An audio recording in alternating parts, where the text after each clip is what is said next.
Hello বন্ধুরা, শাশুড়ি মা রান্নাঘরে তোমাদেরকে অনেক অনেক স্বাগত। দেখো আজকে দু রকম মাছ নেওয়া হয়েছে। দেখো এই যে বড় বড় কাটাপোনা সাইজের মাছটা খুবই বড়, আর তার সঙ্গে নেওয়া হয়েছে গুঁড়ো মাছ। এই যে মাছটা ভাজতে লেগেই গেছি। দেখো তোমাদেরকে এই মাছের ঝালটা শেয়ার করব আর টকটা শেয়ার করার চেষ্টা করব, দুটোই একসঙ্গে শেয়ার করে দেবো। তোমরা প্রথম থেকে শেষ পর্যন্ত পুরো ভিডিওটা দেখে নিয়ে কমেন্ট করে জানাবে আমার এই মাছের রেসিপি দুটো তোমাদের কেমন লেগেছে। দেখো মাছটা আগে ভেজে নিয়ে সেরকম কোনো মশলাই ব্যবহার করব না, টমেটো একটু বেশি করে দিয়ে টক করে মাছের ঝালটা করব, আর তার সঙ্গে করব গুঁড়ো মাছের টক। তোমাদেরকে দুটো রেসিপিটি শেয়ার করব, তোমরা দেখতে থাকো। দেখো কাটাপোনা মাছটা ভেজে তুলে নিয়েছি, এখানে দু পিস ভাজা রেখে দিয়েছি আমার ছেলেদের জন্য, আর এইটা ঝাল করব। আর গুঁড়ো মাছগুলো ভাজছি, দুটো রেসিপি একসঙ্গে তোমাদেরকে শেয়ার করে দেবো, তোমরা দেখে নিবে।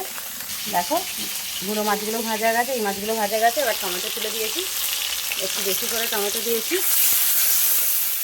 দিয়ে টমেটোতে একটু নুন দিয়ে দেবো। দেখো টমেটোতে নুন দিয়ে দিয়েছি, টমেটোটা গলে যাবে। বাদবাকি মশলাগুলোও দিয়ে দেবো এবার হলুদ গুঁড়ো দিয়ে দেবো, লঙ্কার গুঁড়ো দিয়ে ভালো করে মশলাটা আর টমেটোটা গলিয়ে নেব।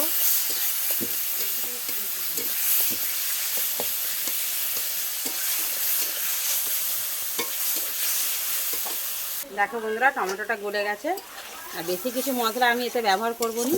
এবার আমি জল দিয়ে দেবো। দেখো ঝোলটা ফুটে গেলেই দিয়ে দেবো সর্ষে বাটা।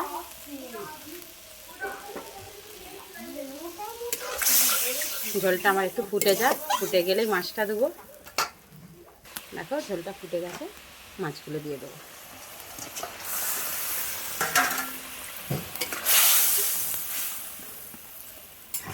আর দিয়ে দেবো দেখো টমেটো সর্ষে বাটা দিয়ে কিছুক্ষণ ফুটিয়ে নিয়ে নাবিয়ে নিয়ে তোমাদেরকে শেয়ার করছি। দেখো মাছের ঝালটা হয়ে গেছে, এবার টকটা বসাবো, তোমাদেরকে শেয়ার করব। দেখো মাছের ঝালটা এনেছি, আবার তেল দিয়েছি, দিয়ে দেবো 5 ফোড়ন, দিয়ে কুমড়ো আর এটা তুলে দেবো। দেখো মূলোটা আর কুমড়োটা তুলে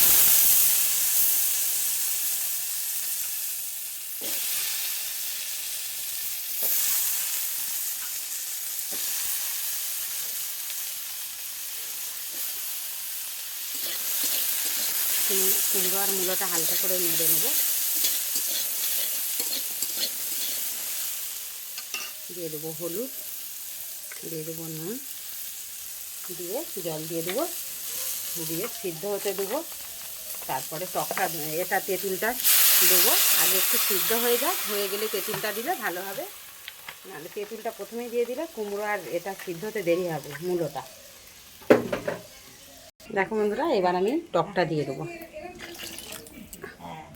দিয়ে গুঁড়ো মাছটা দিয়ে দেবো। দেখো এবার চিনিটা দিয়ে দেবো।